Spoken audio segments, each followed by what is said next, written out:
আসসালামু আলাইকুম। অনেকদিন পর আবারও একটা ব্লগ নিয়ে আসলাম। আর অবশেষে আমাদের বাড়ির ছাদের সেন্টারিংয়ের কাজ কমপ্লিট হলো। তো এখানে যেহেতু কাজ চলতেছে আমি ওই একদিনের জন্য আসছিলাম, তখন ভিডিও করে নিলাম। তো আলহামদুলিল্লাহ সেন্টারিংয়ের কাজ কিন্তু একদম কমপ্লিট হয়ে গিয়েছে। এখন শশীর বাবা আসার অপেক্ষা, সে আসলে হচ্ছে ঢালাইয়ের কাজটা শুরু হবে। তো ভিতরটা একটু ঘুরিয়ে ফিরিয়ে দেখিয়ে দিব। উপরে কিন্তু শীট বিছানো হবে, কাঠের কাজটা কমপ্লিট হয়েছে, এখন শীট বিছিয়ে তারপর হচ্ছে রড বাঁধা হবে।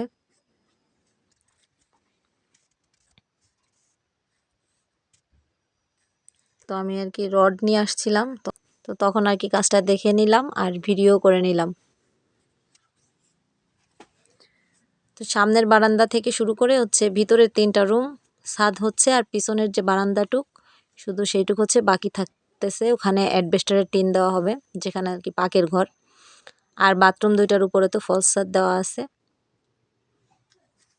তো বাস পুরোটা আর কি টিন দেওয়ার চিন্তা ভাবনা ছিল পরবর্তীতে, শুধু পিছনের বারান্দাটা যেহেতু অলরেডি ইট খোলা হয়ে গেছে, তো সেই জন্য এটা বাদ রেখে আর বাদ বাকিটুকু আর কি ছাদ করা হবে। শুধু পিছনের বারান্দায় যেখানে রান্নাঘরটা হবে ওইখানে উপরে অ্যাডবেস্টারের টিন দেওয়া হবে, সিমেন্টের যে টিনগুলা। তো এখন আবার চলে যাব বাসায়। একদম গাছের যে মেহেদি পাতা, সেই মেহেদি পাতাটা বেটে নেওয়া হয়েছে।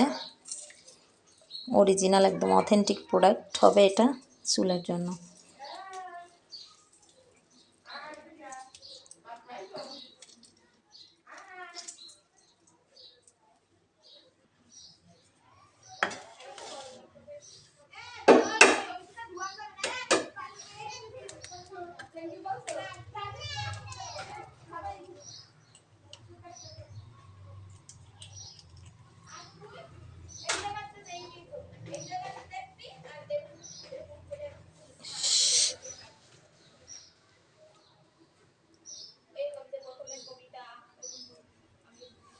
কুসুমটা দিব না, কুসুমটা দিলে গন্ধ আসবে।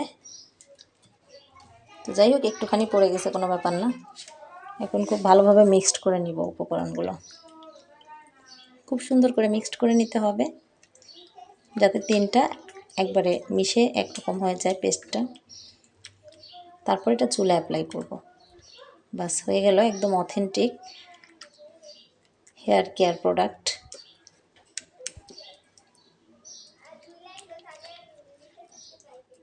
এটা কিন্তু ব্যবহার করতে হয় মাঝে মধ্যেই, সপ্তাহে একবার বা হচ্ছে 15 দিন পর পর একবার ব্যবহার করলে রেজাল্টটা ভালো পাওয়া যায়।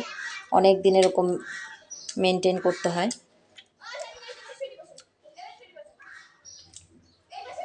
লেবুর রসে হচ্ছে চুলটা সিল্কি করে, মেহেদি পাতায় চুল মজবুত করে, এবং ডিমের যে সাদা অংশটা দিয়েছে এটাতে হচ্ছে খুশকি দূর করে। তো এই প্রোডাক্টটা কিন্তু 3টা উপকার হবে একসঙ্গে। বলতে গেলে চুলের অল প্রবলেম সলভ হয়ে যাবে। তো এই তো একদম কিন্তু রেডি হয়ে গিয়েছে। আর এটা হচ্ছে 15 দিনে একদিন হচ্ছে সপ্তাহে, একদিন এটা আর আরেকদিন হচ্ছে অ্যালোভেরা। এই 2টা জিনিস দিয়ে কিন্তু অনেকটাই উপকার পাওয়া যায়। তো ঘুরিয়ে ফিরিয়ে দিতে হয়, মেহেদি পাতা বাটা যেহেতু একটু ঝামেলা। তো এক সপ্তাহে হয়তো এক শুক্রবারে অ্যালোভেরা দিলাম, অন্য শুক্রবারে এটা দিলাম, এরকম করে মেনটেন করতে হবে। তো যত্ন ছাড়া আসলে কোনো জিনিসই ভালো থাকে না।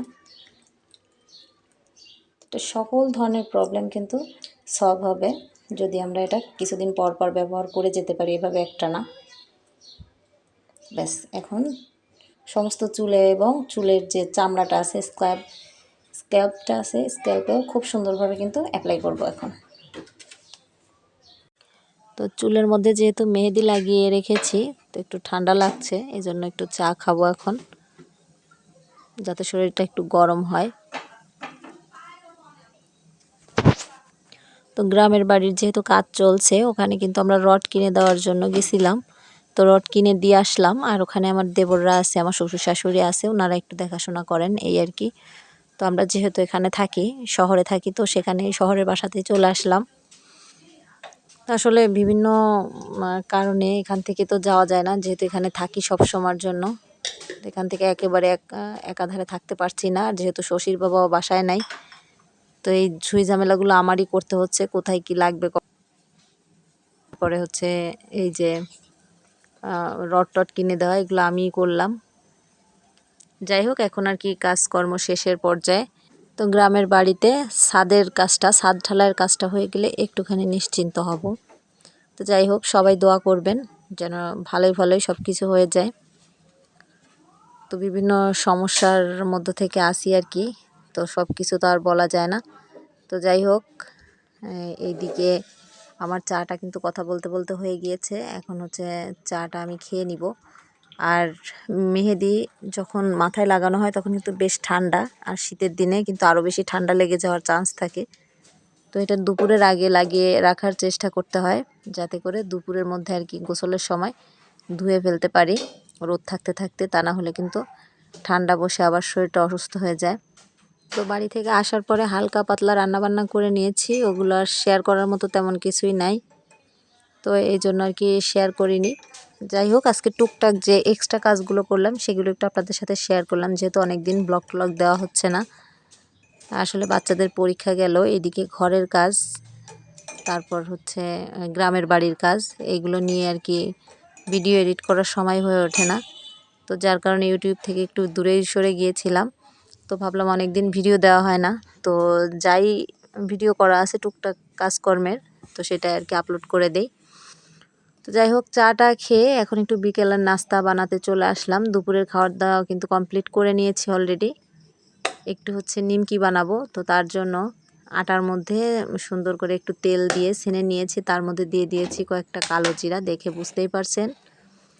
তো এটা দিয়ে কয়েকটা নিমকি ভেজে নেব। আর চটপটির ডাল সেদ্ধ করা আছে ফ্রিজে। তো চটপটি যখন রান্না করি তখন তো একটু ফুচকা ভেঙে দিতে হয় বা নিমকি ভেঙে দিতে হয়, কিছুটা রেখে দিব আর কিছুটা হচ্ছে বাচ্চাদের বিকেলের নাস্তাও হয়ে যাবে।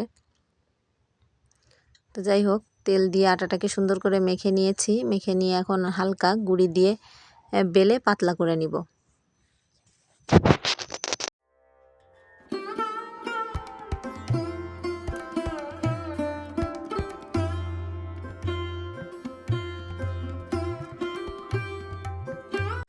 পাতলা করে বেলে নিয়েছি, বেলে কিন্তু চাকুর সাহায্যে এরকম পিস পিস করে কেটে নিয়েছি।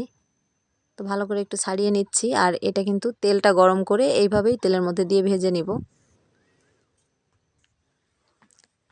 তো তেলটা কিন্তু আগেই বসিয়ে দিয়েছি তাওয়ার মধ্যে, আর তাওয়াতে ভাজলে হচ্ছে অনেকগুলো একসাথে ভাজা যাবে। তো এক একটা রুটি দিয়ে এক একবার করে ভাজা যাবে, একবারে আর কি তাওয়ার মধ্যে দেওয়া যাবে। তো এরকম ভালো করে আমি কিন্তু সবগুলো দিয়ে দিয়েছি, আর দু একটা জয়েন্ট আছে যেগুলো তেলের মধ্যে হালকা ভাজা হলে সেগুলো কিন্তু আলাদা আলাদা হয়ে যাবে। একটু মশমশা করেই অল্প জালে ভাজতে হবে।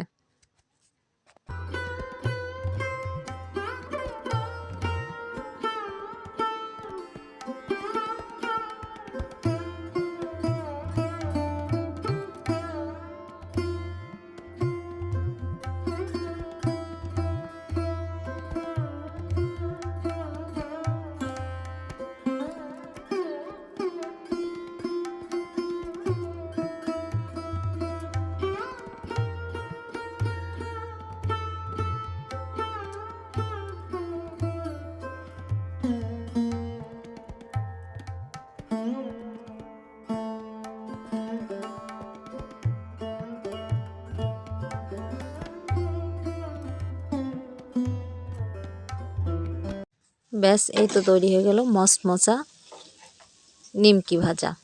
তো এটা কিন্তু ফুচকার উপরে ভেঙে দিলেও দারুণ লাগে, আর হচ্ছে ফুচকা বলছি, চটপটির উপর ভেঙে দিলেও কিন্তু ফুচকার পরিবর্তে এটা দিলেও কিন্তু আরও অনেক বেশি টেস্ট হয়, আর সন্ধ্যাবেলার নাস্তাও হয়ে যাবে বাচ্চাদের। তো আজকের ব্লগটা এই পর্যন্তই, সবাই ভালো থাকবেন, সুস্থ থাকবেন, দেখা হচ্ছে নেক্সট কোনো ব্লগে।